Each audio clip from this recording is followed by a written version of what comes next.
The dust of A snow. Dust of A snow का मतलब क्या हो गया? बर्फ के कण। क्या हो गया? डस्ट ऑफ ए स्नो का मतलब बर्फ के कण। ये dust of A snow. Dust of A snow का मतलब बर्फ के क्या होता है? कण होता है। तो बर्फ के कण के बारे में कौन लिख रहा है? रॉबर्ट फ्रॉस्ट लिख रहे हैं, है ना।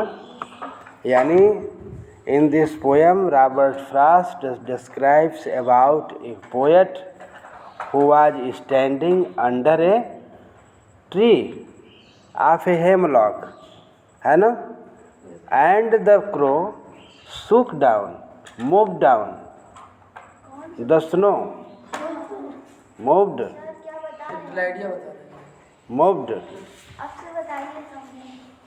बता रहे हैं, moved the hemlock tree and the snow fell on the poet. Snow fell on the poet. और जब कवि के ऊपर वो क्या हो गया? गिर गया।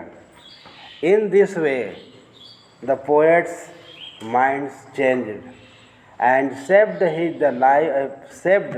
The day of A part.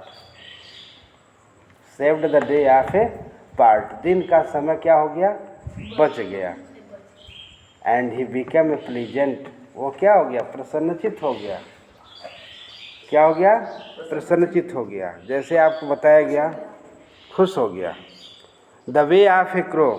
Way of a crow यानी the way of a crow जो था उस तरीके से, कैसे तरीके से? कभी चूँकि हेमलॉक ट्री के नीचे खड़ा है, धतूरे के पेड़ के नीचे खड़ा है।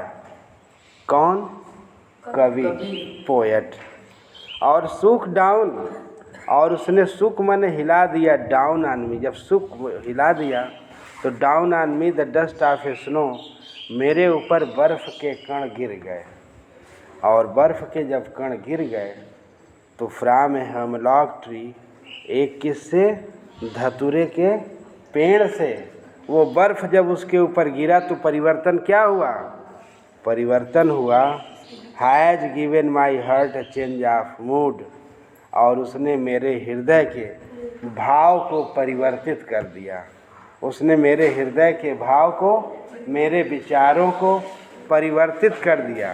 And saved some part of a day, और उसने सेव्ड कर दिया, बचा दिया, some part of a day, एक दिन का कुछ हिस्सा जो मैं दुखी था क्या था? दुखी था। उस समय को उसने क्या कर दिया? बचा दिया। उस समय को उसने बचा दिया। अब इस तरह से जब आप पढ़ेंगे तो आ जाएगा। और इसके बाद फिर से देखिए इसको, explanation in English. How can you explain in English? You can also Spain in English and you may right A central idea in the examination paper if you want. यदि आप चाहते हैं तो एग्जामिनेशन पेपर में central idea लिख सकते हैं, और लिख सकते हैं। नहीं लिखते हैं तो आपको 4 लाइन की कविता लिखना पड़ता है। तो जो आपको दोनों आता है तो दोनों में एक कर सकते हैं। दोनों आता है, दोनों कर ठीक है। The way A crow,